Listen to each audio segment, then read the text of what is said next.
ॐ अज्ञानतिमिरान्धस्य ज्ञानाञ्जनशलाकया चक्षुरुन्मीलितं तस्मै श्रीगुरुवे नमो नमः। नमो विष्णुपदाय कृष्णपृष्ठाय भूतले श्रीमते भक्तिवेदान्त स्वामिनिधि नामिने नमस्ते सरस्वती देवे गौरवाणी भूषारिणे निर्विशेष शून्यवदे भास्वत देशतारिणे नमो विष्णुपदाय कृष्णपृष्ठाय भूतले श्रीमते जगद्गुरु स्वामिनिधि नामिने नमो चतुर्पदाय निताय कृपापदायिने गौरकथा दामोदराय नरब्रह्मतारिणे नमो महावदानाय कृष्ण ब्रह्मपदाय दे कृष्ण कृष्ण सुत नामने गौरतीष्ये नमः। हे कृष्ण करुणा सिंधु दीनबंधु जगतपते गोपेश गोपिकान्त राधाकान्त नमस्ते तप्त कांचन गौरांगी राधे वृंदावनेश्वरी विश्वभानुसुते प्रणमामि हरि प्रिये। जय जय श्रीकृष्ण चैतन्य प्रभु नित्यानंद श्री अद्वैत गदाधर शिवासादि गौर भक्तवृंद हरे कृष्ण कृष्ण कृष्ण हरे हरे हरे राम राम हरे हरे हरे कृष्ण कृष्ण कृष्ण हरे हरे हरे राम राम हरे हरे। ओं नमो भगवते वासुदेवाय ओं नमो भगवते वासुदेवाय ओं नमो भगवते वासुदेवाय। श्रीमद् भगवद गीता যথাযথ অধ্যায় 8 অক্ষর ব্রহ্মযোগ শ্লোক নম্বর 17। सहस्र जुग भजन्तं अहजद् ब्रह्मण विदो रात्रिं जुग सहस्रान्तं ते अहोरात्र विदो जना।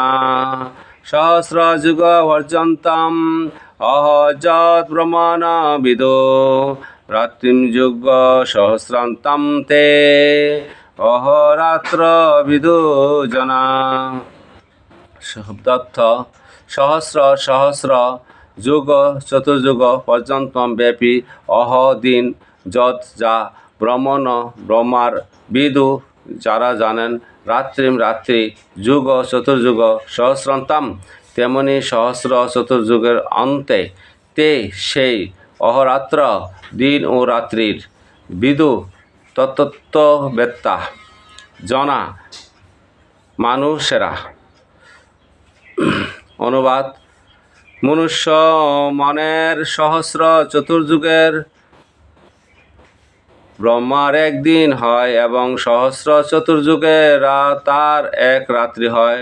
এইভাবে যারা জানেন তারা দিবা রাত্রি তত্ত্ববেত্তা। মনুষ্য মানের সহস্র চতুর্যুগে ব্রহ্মার একদিন হয় এবং সহস্র চতুর্যুগে তার এক রাত্রি হয়। এইভাবে যারা জানেন তারা দিবা ও রাত্রির তত্ত্ববেত্তা। তাৎপর্য জয় শিল প্রভুপাদ কি জয়। জড় ব্রহ্মাণ্ডের স্থায়িত্বকাল সীমিত। এর প্রকাশ হয় কল্পের সৃষ্টিচক্রে। ব্রহ্মার একদিনকে কল্প বলা হয়। এক কল্পে সত্য ত্রেতা দাপর ও কলি এই চারটি যুগ 1000 বার আবির্ভূত হয়। সত্যযুগের লক্ষণ হচ্ছে সদাচার বুদ্ধিমত্তা ও ধর্ম। সেই যুগে অজ্ঞান ও পাপ প্রায় থাকে না বললেই চলে। এই যুগের স্থায়িত্ব 17,28,000 বছর। ত্রেতা যুগে পাপকর্মের সূচনা হয় এবং এই যুগের স্থায়িত্ব 12,96 বছর। দাপর যুগে ধর্মের অবনতি ঘটে এবং অধর্মের অভ্যুত্থান হয়। এই যুগের স্থায়িত্ব 8,64,000 বছর এবং সবশেষে কলিযুগ। গত 5,000 বছর ধরে এই যুগ চলছে। এই যুগে কলহ অজ্ঞানতা অধর্ম ও পাপাচারের প্রাবল্য দেখা যায় এবং যথার্থ ধর্মাচরণ প্রায় লুপ্ত। এই যুগের স্থায়িত্ব প্রায় 4,32,000 বছর। কলিযুগের অধর্ম এত বৃদ্ধি পায় যে এই যুগের শেষে পরমেশ্বর ভগবান স্বয়ং কল্কি অবতার রূপে অবতীর্ণ হয়ে অসুরদের বিনাশ করেন এবং তার ভক্তদের পরিত্রাণ করে আর একটি সত্যযুগের সূচনা করেন। তারপর এই প্রক্রিয়া আবার চলতে থাকে। এই চারটি যুগ যখন 1000 বার আবির্ভূত হয় তখন ব্রহ্মার একদিন হয় এবং সমপরিমাণ কালে এক রাত্রিও হয়। এই রকম দিন ও রাত্রির সমন্বিত বর্ষ অনুসারে ব্রহ্মা 100 বছর বেঁচে থেকে তারপর দেহত্যাগ করেন। এই 100 বছর পৃথিবীর অনুসারে